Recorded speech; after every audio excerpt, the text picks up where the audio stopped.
Right, happy International Pipe Smoking Day, everybody. I'm here with the review that I kept saying I'd get around to, and I'm finally getting around to it. This is some No Name No2. Now, this is what Mark sent me. The guy's been having nightmares about the stuff. You know, it's been an interesting tobacco to watch about. Quite a few people have said quite positive things about it, but Mark, Pipe Smoker 1969's had less than positive things to say about it. So he sent me some to give a try. Now, looking at it, it looks like it's a Virginia Burley type mixture. It's a very thick cut.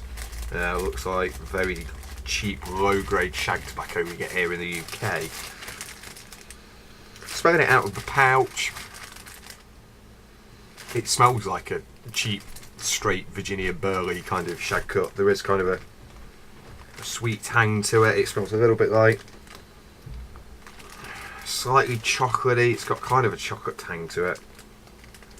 Very sweet notes. At moments it almost smells appley, but then not quite.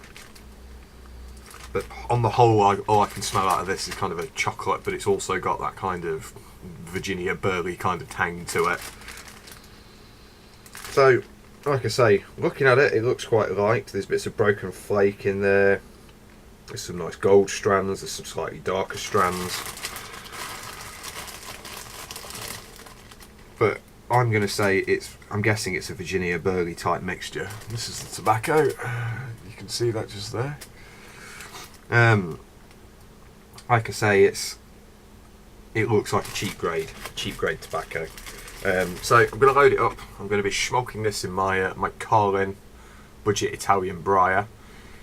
These are quite cheap pipes. They've got quite a bit of weight to them. They feel very solid. There is areas of filler and things like that on them, but on the whole, they're not bad pipes. It's got one of my. A lot of people like straight grain. I like ripples, and this has got a lovely bit. You can't see it; it's too reflective. So I'm going to load this bad boy up. I shall be back in a second, and I will give you my charming and first impressions. I'll be back in a moment.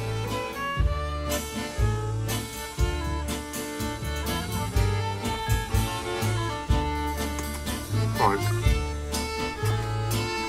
The Free Light Cold Draw has a kind of chocolatey sort of tang to it, but it's very subtle, contains very little.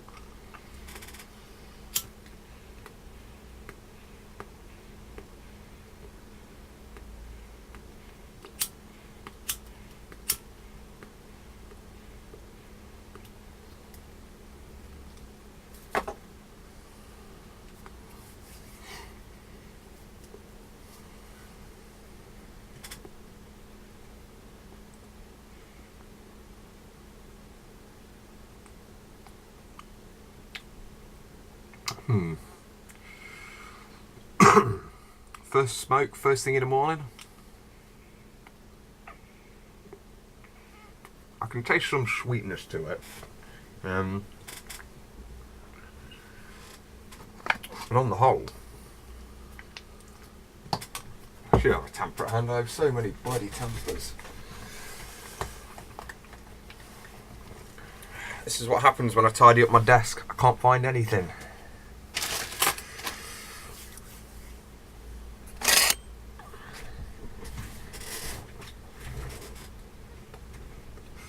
Don't even appear to have a pipe tool at hand at the moment, but oh well. When all else fails, there's always an Allen key.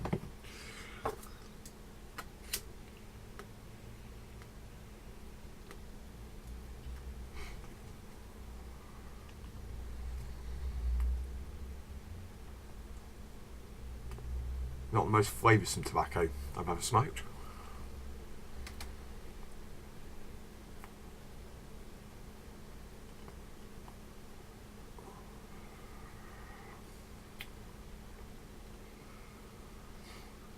Rather bland, I must admit. I see what Mark's saying now.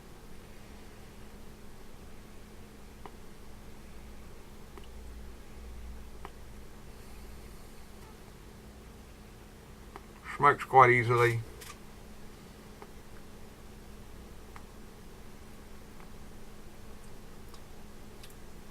even if you go at it pretty quick.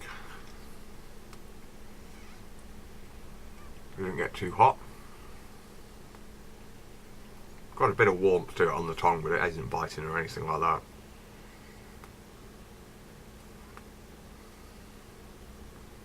But like Mark says, I can taste very, very, very little on this. Very subtle kind of. It's not quite chocolatey. It's just like a sweet taste to it.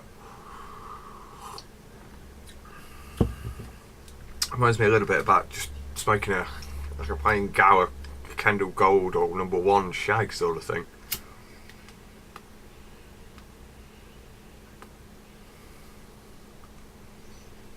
No, it's not very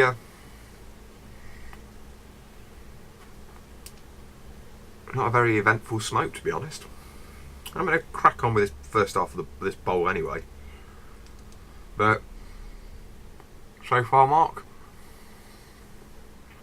I agree with you. It has very, very, very little taste. Just a sweet kind of taste in the mouth, and that's it, really. The best tobacco to start International Pipe Smoking Day on. Something which tastes of practically nothing. So like I say, I'm going to persist, and I shall be back soon. I'll let you know how the rest of the bowl got on. And this afternoon I'm going to be coming back with some early morning pancake. Ideally I could have done with starting off with that this morning, but I just had to get this out of the way. So until later, take care.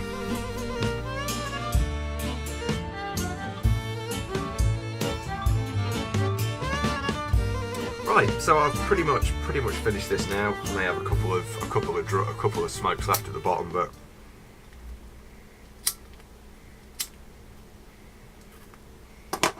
on the whole, not a great tobacco.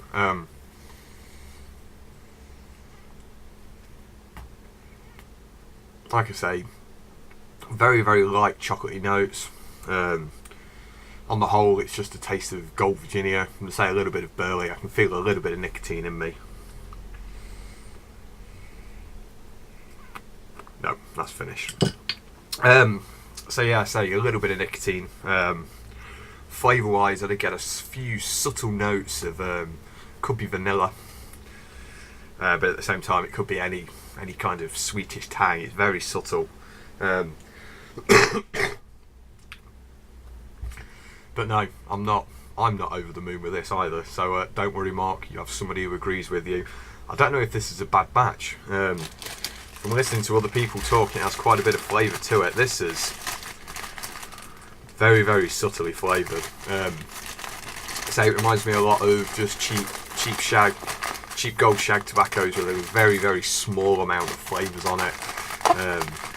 I think chocolate and vanilla is what this is actually supposed to be. Like I say, I did get a few slight vanilla notes, and there's some slightly stronger than the vanilla, but very, very subtle chocolate notes in there. But it's not a great tobacco at all, to be honest. If you've got some of this and you don't know what to do with it, go out and get a nice black Virginia, black Cavendish, or a nice sweet black Cavendish tobacco, and just use this to cut it down to act as a fuse sort of thing. I may have a go at adding some more chocolate and vanilla vanilla casings to this tobacco. See if I can't make it a little bit more interesting for myself, and I'll send a bit back to you, Mark, to give it a try. But no, it's a really, really uninspiring tobacco. It all depends on the price. I mean, the Brookfield aromatic that we sell in the UK, it's a very similar style of tobacco to this. That has a little bit more of a vanilla flavouring to it, but I mean, that stuff's £2 or £3 cheaper than all your other tobaccos, and you get what you pay for, sort of thing. So I don't know if this is a very similar thing to that. Somebody's just taken some burley shag, some Virginia shag, and just sprayed a little bit of chocolate and a little bit of vanilla flavouring over the top, mixed it up, and then this batch has come from an area that hasn't been very well mixed. When I flavour tobaccos, I spend ages mixing them. To ensure that you get the flavourings all over all the tobaccos. You do get it from time to time with loose tobaccos, where there's one part of the bag is a lot wetter than another part of the bag, where the flavours aren't mixed very well. But on the whole, this is not a very interesting tobacco at all. not the worst thing I've ever smoked. If any of you saw when I did the Mayer Shag review, that made me feel very, very sick. This, at moments, I thought would make me go that way. I've picked up this empty mug of tea several times to try and take a drink out of it, but it's been relatively empty. So there you have it. That's my review of the now infamous No Name No2. I don't think I'll be coming back to this as it stands at the moment. I may tweak it and change it. Or I may do what Mark did and I may pass this around. So if anybody wants to try a bit of this, let me know and I'll send them a bit over. But don't expect anything spectacular or anything like that at all. It's like I say, an uneventful, light, almost flavourless, bland tobacco. So thank you very, very much for watching. I'm going to let my taste buds subside a little bit, get this video edited, get it uploaded, and I shall be back with one snuff review today, and I'm going to attempt to do at least one, if not two more pipe tobacco reviews later on this afternoon and this evening. So like I say, thanks very much for watching, and I shall see you all soon, and enjoy International Pipe Smoking Day, everyone. Look forward to looking and reading and watching what you've all been doing today. It's the Christmas of the pipe world. So enjoy your day, folks, and like I say, I'll be back later. So until then, keep smoking, keep happy, or something.